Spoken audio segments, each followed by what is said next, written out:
방금 소개받은 SK증권 한대훈이라고 합니다.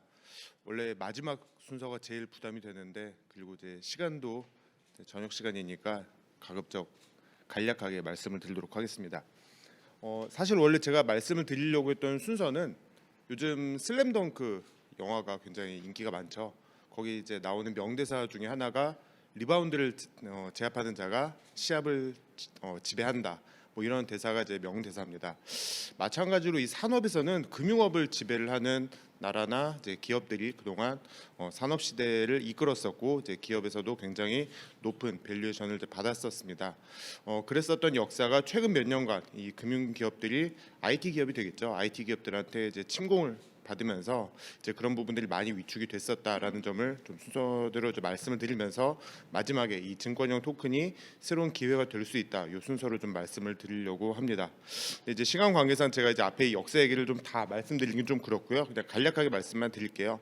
뭐 저희가 기원전까지 갈 것도 없이 뭐 스페인이 예전에 무적함대로 유명하죠. 뭐 축구 좋아하시는 분들은 다 아시겠지만 이제 무적함대로 유명합니다.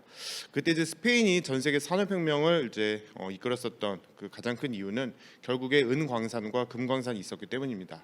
그러면서 이제 금융을 이제 지배를 했었고, 돈을 지배를 했었습니다. 그 바톤을 이어받은 나라가 이제 해가 지지 않는 나라 영국이었었고요. 영국 역시 이제 그 많은 식민지 전쟁을 하면서 이제 차지했었던 뭐 포모시 은광을 비롯한 이런 여러 금광과 은광을 이제 바탕으로 해가지고 금융을 지배를 했었습니다. 이때 영국이 뭐 금생산 뭐 전 세계에서 가장 많았었고요. 이때 이제 산업혁명을 기반으로 이제 성장을 했었죠. 그랬던 이 스페인과 영국이 몰락을 합니다. 바로 전쟁과 부채 때문에 몰락을 했었고요.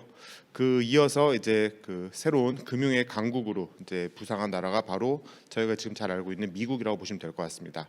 브렌트 우즈 체제 이후에 이제 기축통화국의 지위에 이제 올라서면서 금융을 지배하는 나라가 이제 미국이 됐습니다.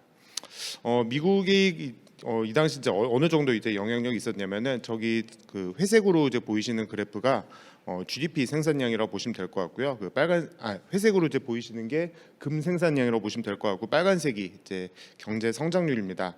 19세기만 하더라도 금 성장률이 그 전 세계 GDP 성장률을 이제 따라잡지 못했기 때문에 금 부족 현상은 나타나지 않았었죠. 그런데 이제 20세기 이후에 금 부족 현상이 나타나면서 미국 역시 만성적인 금 부족 그리고 부채 문제를 겪게 되면서 결국에 금본위제를 폐지를 하고요. 그러면서 이제 달러 본위제의 역사로 이제 들어섰습니다. 저희가 이제 과거 그럼 금융의 역사에서 봤을 때 가장 중요한 교훈은, 이 나라들 모두 부채로 망했다라는 것도 있지만 결국에 이 금융을 지배했었던 나라들이 금융을 지배할 수 있었던 이유는 화폐 그리고 그 기반이 되는 신용과 신뢰가 있었기 때문이다라는 이제 교훈이 있었습니다. 그랬던 그 미국에서도 최근에 이제 많은 문제가 나타나기 시작을 했죠. 글로벌 금융 위기에 그 어떻게 보면 도화선이 됐었던 많은 부채가 나타나기 시작을 했었고요. 코로나 이후에 뭐 최근에 긴축 모드로 전환을 하게 됐지만 여전히 막대한 부채 문제가 발생을 하고 있습니다. 이때 바로 등장을 한 게 2008년에 비트코인이었죠. 비트코인이 처음에 이제 나왔을 때를 한번 저희가 다시 생각을 해보면은 중개인을 없애고 그다음에 기존의 금융기관에 대한 불신에서 많이 시작을 했습니다. 그래서 어떻게 하면은 이 기존의 금융기관과 최소한으로 엮이고 그다음에 기존의 중개기관과 최소한으로 엮이면서 결제 시스템 그리고 이제 금융 시스템을 할 수 있을지에 대한 이제 그런 취지에서 이 비트코인과 많은 가상 자산들이 이제 탄생을 하게 됐습니다. 그리고 이때 동시에 이제 벌어졌었던 운동이 바로 IT 기업들의 급부상이었습니다. 이 그래프가 재미있는데, 전 세계 주요 국가들이 IT 기업, 그다음에 은행을 이제 놓고 봤을 때 어디를 더 신뢰하느냐를 이제 비교한 그래프라고 보시면 되는데, 대부분의 나라들은 다 IT 기업을 신뢰를 합니다. 그럼 이제 저희가 지난 몇 세기 동안 금융을 지배를 하고 이제 돈을 지배를 했었던 나라들이 그 시대의 강국이었었는데, 이제는 역설적으로 금융을 지배를 하는 나라들조차도 금융에 대한 신뢰가 IT 기업으로 많이 넘어갔었다라는 거죠. 그러면서 이제 그 당시에 월스트리트가 굉장히 인기 있는 직종이었다라고 하면은, 지금은 실리콘밸리로 대표가 되는 IT 기업으로 많이 그 젊은 친구들이 취업을 희망을 합니다. 그러면서 저희가 그 미국의 주요 5대 기업들의 그 시가총액은 이제는 미국, 중국 그리고 이제 일본을 위협을 하는 이제 그 정도로 막대한 시가총액을 이제 차지할 정도로 IT 기업들의 부상은 굉장히 눈부셨습니다. 그러면서 이제 이 차트 주요 그 국내 증권사 그 회색이 이제 국내 주요 증권사의 영업이익이고요. 2021년 기준입니다. 빨간색은 국내 뭐 어디라고 제가 말씀 안 드리겠지만 아마 다 아실 거예요. 그 두 개 가상자산 거래소라고 보시면 됩니다. 2021년에 국내 4대 증권사의 영업이익이 그 우리나라 그 2대 가상자산 거래소의 영업이익보다 적었습니다. 그럼 이제 금융업의 입장에서는 그동안 IT 기업들로 대표가 되는 이 빅테크 기업들의 침공에 이어서 이제는 가상자산으로 대표가 되는 혹은 디지털 자산으로 대표가 되는 이 시장에서도 점점 설 자리가 없었다라는 거죠. 사실 뭐 지난 몇 년간 그 금융 투자업자들은 그 가상자산 사업을 할 수가 없었고 그다음에 그러다 보니까 이제 뭐 MZ 세대들이나 젊은 친구들은 이 가상자산 열풍과 함께 이제 증권사나 은행에 대한 그런 이제 신뢰는 더 낮아졌습니다. 당연히 이제 그동안 이 지난 10년 넘었죠. 벌써 10년 넘는 기간 동안의 가상자산 열풍 속에서 은행이나 증권사가 설 자리는 없었고 앞으로도 이러한 시간이 계속된다라고 하면은 기존의 증권사나 은행사가 설 자리는 점점 없어질 것이다라고 하는 위기감이 굉장히 고조가 됐었습니다. 이제 그때 바로 등장을 한 게 바로 이제 증권형 토큰이었습니다. 이 증권형 토큰에 대해서도 뭐 드릴 말씀 많지만 뭐 오늘 2시부터 계속 관련된 뭐 훌륭하신 연사분들의 말씀을 들으셨기 때문에 제가 여기서 증권형 토큰의 정의가 무엇인지를 다시 말씀드리기보다는 증권형 토큰이 이제 처음으로 나왔을 때 이제 국내 증권사들은 굉장히 열광을 했습니다. 일단 뭐 굉장히 우픈 얘기지만 증권이 붙었다라는 것에서 우리 증권사가 뭔가 할 수 있지 않을까 하는 이제 그런 기대감도 있었고요. 그다음에 이제 증권형 토큰을 이제 뜯어 보니까 기존의 IB에서 하고 있는 업무와 이제 유사한 점도 많았었고 기존의 상품 구조를 짜는 증권사의 업무와도 유사한 점이 많았습니다.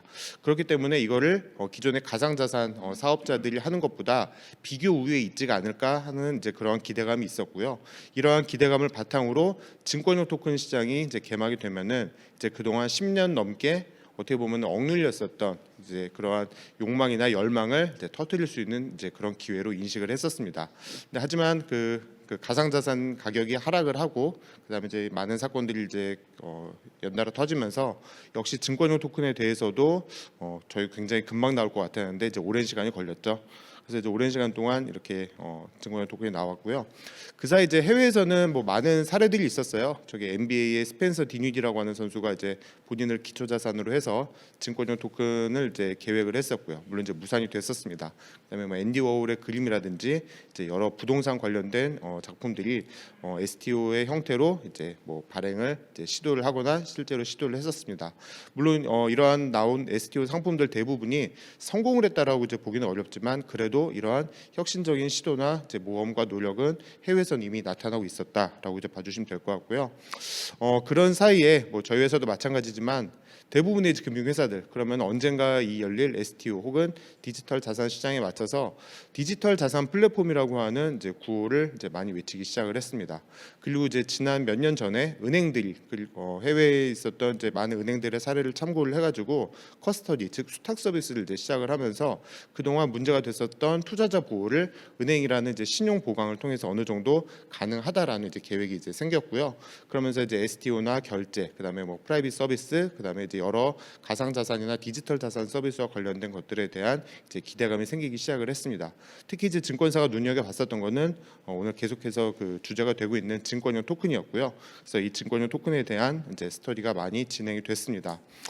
그리고 이제 지난 2월 6일, 2월 7일이죠. 이제 마침내 증권형 토큰에 대한 가이드라인이 발표가 됐습니다. 사실 물론 그 각 회사마다 입장은 이제 조금씩 차이는 있겠지만 당초 가이드라인이 당초 저희가 예상을 했었던 수준에 비해서는 조금 아쉽다라는 평이 좀 지배적이었었던 것 같아요. 이번 뭐 가이드라인을 보시면은 일단 그 증권사 입장에서는 장내 시장에서의 거래는 좀 힘들고 장외 시장을 이제 위주로 거래가 이제 가능하다라는 점이 일단 첫 번째 좀 아쉬운 점이었었고요. 그리고 이게 결국에 디지털 자산이 국경을 초월을 한 이제 그러한 다양한 금융 상품의 이제 출시였는데 일단은 퍼블릭 블록체인이 아닌 프라이빗 블록체인으로 나왔다는 점에서도 많이 이제 의구심이 있었습니다. 그럼에도 불구하고 증권사들 입장에서는 일단 이게 이제 새로운 기회다라고 하는 데서는 이제 공감대를 어느 정도 형성을 한 것 같아요. 그러니까 저희가 뭐 이게 앞으로 어떻게 좀 진행이 될지 모르겠지만 일단은 장외 시장 위주로 된다고 하더라도 이 장외 시장 위주에서 되는 그 블록체인을 기반으로 한 증권형 토큰이 일종의 테스트베드 혹은 샌드박스 역할을 하면서 점점 확대가 되지 않을까 하는 이제 그런 이제 기대감을 좀 가지고 있고요. 일단은 일단은 프라이빗 블록체인을 통해서 지금 뭐 발행이나 유통이 되겠지만 향후에는 이게 퍼블릭 블록체인으로 좀 확대가 되지 않을까라고 하는 기대감도 많이 생기고 있는 게 좀 사실입니다. 그래서 이번 가이드라인 뭐 당초 예상보다는 조금 아쉬웠다라는 평이 뭐 저희도 있었지만 그래도 어쨌든 첫 시작이 좀 중요하다라는 점에서는 향후에 그 금융회사들 입장에서는 굉장히 이 시장에 좀 뛰어들 가능성이 좀 높다라고 좀 보고 있습니다. 뭐 저희가 좀 회사가 지금 뭐 언론에 뭐 많이 나오는 기사 때문에 제가 저희 회사에서 어떤 거를 좀 준비한다라고 구체적으로 말씀을 오늘은 좀 드리지는 못하겠지만 어쨌든 이제 저희도 이제 좀 준비를 하고 있다라고 이제 보시면 될 것 같고요. 그래서 이제 결국에 그 증권사 입장에서는 뭐 그런 뭐 장외 거래를 일단 위주로 시작을 하지만 향후에 이제 몇 년이 지났을 때는 결국에 상상력이 중요할 것 같습니다. 그 저희가 최근에 뭐 MZ 세대들이 좋아하는 뭐 한우나 저런 이제 와인 같은 경우, 그다음에 골프장 회원권, 그리고 지금 뭐 손흥민 선수나 그 방탄소년단에 투자를 하고 싶지만 손흥민 선수에 대해서는 투자를 할 수가 없고 방탄소년단에 투자를 하고 싶지만 하이브 주식밖에 살 수 없는 이런 현실 속에서 저렇게 다양한 상품이 이제 그 증권용 토큰이라는 이름으로 이제 거래가 되고 상품화 됐을 때 이제 많은 고객들이 이제 들어오지 않을까라고 하는 기대감도 가지고 있고요. 결국에 방탄소년단을 국내에서만 판매를 하는 게 아니라 해외에서도 판매를 할 수 있는 그런 채널이 좀 생길 수 있다라는 점에서도 좀 미래 먹거리로 좀 관심을 갖고 좀 지켜보고 있다라고 봐주시면 될 것 같습니다. 그래서 이제 증권사 입장에서는 기존에 저희가 뭐 딜소싱을 해왔었던 뭐 부동산이나 선박, 항공기 뭐 이런 거에 이제 그치지 않고 이제는 정말 상상력의 나래를 펴면서 어떻게 하면 투자자들의 이목을 끌 수 있는 그러한 상품군을 이제 내놓을 수 있을까에 대한 이제 연구가 지금부터 이제 많아질 것 같고요. 그게 이제 증권용 토큰이라는 이름으로 이제 새로운 투자 수단으로서 이제 좀 차별화를 이제 될 것 같습니다. 그래서 결국에 향후에 증권사들의 그 성패, 그러니까 증권용 토큰에서의 성패는 그 어떤 증권사들이 얼마나 다양하고 좀 획기적인 상품을 많이 가져오느냐가 좀 성패를 가릴 수 있는 요인이다라고 보고 있습니다. 그래서 결국에 지금 이제 금융회사들의 이제 다음 이제 목표 중에 하나는 결국에 수익 다각화입니다. 그러니까 최근에도 그 많은 이제 수익성 악화에 대한 얘기들이 나오고 있지만 결국에 증권사나 은행사 모두 그동안 이제 전통적인 비즈니스에 너무 이제 많이 매몰이 돼 있다 보니까 이걸 어떻게 하면 수익 다변화를 할 수 있을지에 대한 논의가 이제 앞으로 많이 나올 것 같고요. 그 대안으로서 그 최근에 이제 논의가 되고 있는 증권용 토큰은 이제 굉장히 새로운 하나의 이제 수단으로 좀 자리매김하지 않을까라고 생각을 하고 있습니다. 그래서 이렇게 새롭게 이제 탄생을 할 증권형 토큰, 그 다음에 기존의 상품 대비해서 저렴한 투자 비용, 그리고 향후에는 뭐 국경을 초월을 한 이런 이제 상품이 된다는 점에서 저희가 이제 2017년에 처음으로 이제 비트코인과 블록체인이 대중화되고 결국에 언젠가 이제 금융사나 증권사들이 이 비트코인과 블록체인을 가지고 비즈니스 할 수 있는 날이 오지 않을까라고 하는 그 기대가 이제 어떻게 보면은 그 첫 발걸음을 이제 뗐다라고 생각을 하고요.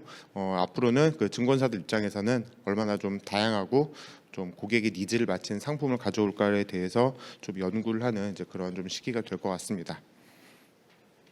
제가 그 15분에 맞추다 보니까 말을 좀 빨리 했는데 예상 시간보다 한 1분 정도 좀 빨리 끝난 것 같습니다. 그래서 뭐 그 나머지 얘기는 이따 Q&A 시간에 또 답변을 드리도록 하겠습니다. 감사합니다.